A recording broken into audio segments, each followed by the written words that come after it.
उसके क्या परिणाम निकलेंगे ये तो भविष्य के गर्भ में है। जी। सरकार की मंशा तो ये है कि जो कानून बन गया उसको इम्प्लीमेंट किया जाए।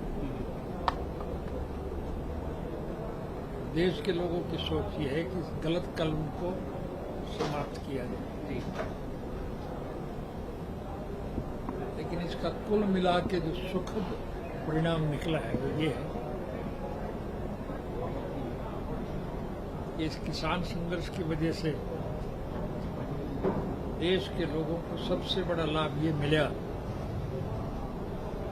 कि इस देश में जो जात पात का जहर फैला करके राजनीतिक रोटियां सेकते थे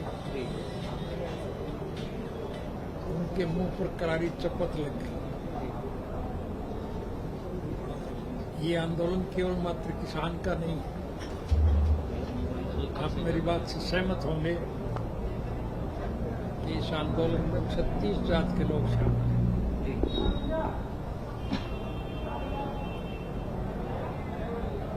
किसान भी हैं, मजदूर भी हैं, कर्मचारी भी हैं, कारखानेदार भी हैं, दुकानदार भी हैं, इवन प्रेस के लोग भी हैं। सारे के सारे लोग इसमें शामिल हैं और इस वजह से शामिल हैं कि मौजूदा शासन तंत्र से इस देश का हर नागरिक परेशान है, दुखी। बदकिस्मती से ऐसे लोगों के हाथों सत्ता आ गई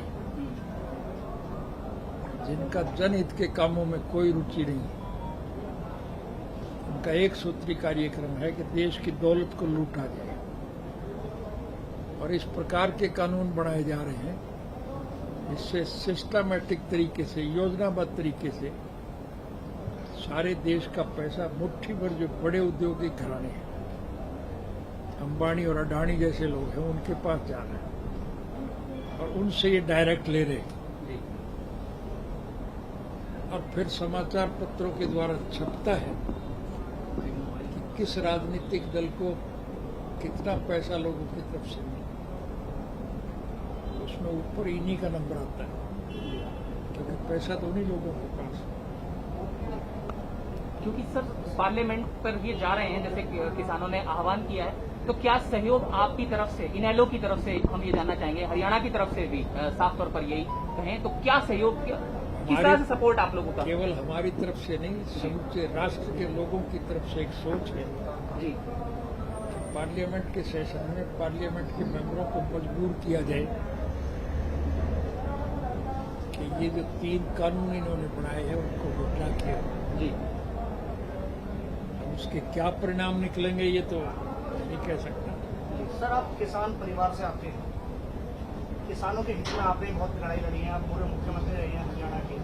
वहीं अगर हम हरियाणा की बात करें तो दुष्यंत चौटाला वो आपके परिवार से आते हैं, तो वहीं आपकी कभी उनसे कोई बात हुई हो कि जिस तरीके से बीजेपी को कम से सपोर्ट है इस समय उन्होंने दिया हुआ है, तो उन्होंने उन्हें मनाने की आपकी कोशिश हुई हो? क्या कुछ ऐसी बातचीत? मुझे नहीं लगता कि बीजेपी की बात में और आपकी बात में कोई अंतर है। मैंने साफ लफ्जों में एक बात कह दिया और इसकी डिटेल में जाओगे तो मैं और बता दूं कि हमारा देश कृषि प्रधान देश है। इसकी अर्थव्यवस्था केवल खेती पर टिकी है। अगर किसान खुशहाल है तो देश मालामाल, और अगर किसान कंगाल है तो देश का बुरा हाल। क्या आप ये आज मान के नहीं चल रहे कि खेती करने वाले की हालत सबसे ज्यादा रहेगी? कानून इस किस्म के बनाए गए हैं जिसकी वजह से किसान की मजदूरी भी खत्म हो गई। मैं सड़क पे घूमने वाला आदमी, मैं सड़क पे जब घूमता हूँ और ट्रैक्टर ट्राली अनाज की भरी हुई जब देखता हूँ तो लोगों से पूछता हूँ कि भाई मंडी तो इधर रहेगी, तुम वापस क्यों जा रहे हो? वो कहने लगे जी हमारा तो कोई खरीदार ही नहीं। किसान का उत्पादन, अब प्रभु की कृपा होगी, कल परसों में अच्छी बारिश होगी, फसल तो ठीक हो जाएगी, लेकिन बदकिस्मती ये है कि उसका कोई खरीदार नहीं है और अगर किसी की खरीद भी ले कोई तो उसकी पेमेंट नहीं मिलती। किसान अपने उत्पादन को मंडी में बेचने के लिए लेके जाए और फिर वापस भरी हुई ट्राली घर लेकर के आए, उसके लिए कितना मुश्किल है। सर एक सवाल और है आपसे, किसान वापस अपने घर जा सके, घर में रह सके, क्योंकि किसान इस समय सड़कों पर। हमारी तरफ एक कहावत है, सारी रात रोई एक मरे और वो भी पड़ोसी। मैंने बहुत संक्षिप्त में आपको बताया था, और संक्षिप्त में बता दूं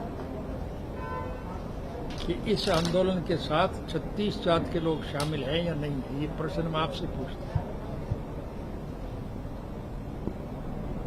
किसान, मजदूर, कर्मचारी, कारखानेदार, दुकानदार, कर्मचारी, इवन प्रेस तक के लोग सारे के सारे हैं। और जो लोग देश में जात पात का जहर फैला करके राजनीतिक रोटियां सेकते थे,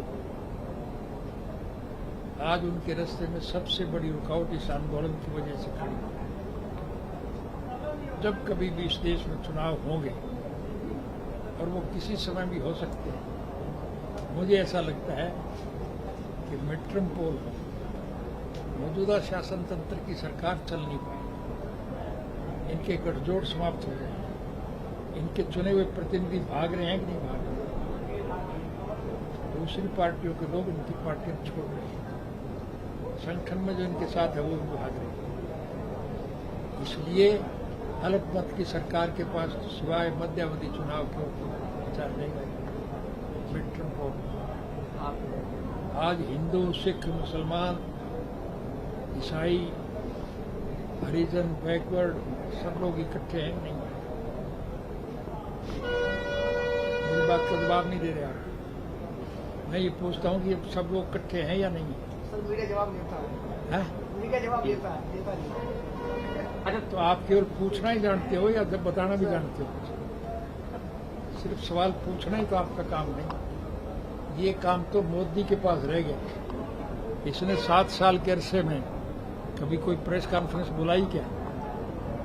इसलिए नहीं बुलाई कि प्रेस वाले लोग सवाल पूछेंगे, इनके पास कोई जवाब नहीं। मैं तो आपके सामने बैठा हूं, मेरे से सवाल करिए। अगर मैं जवाब ना दे सकूं तो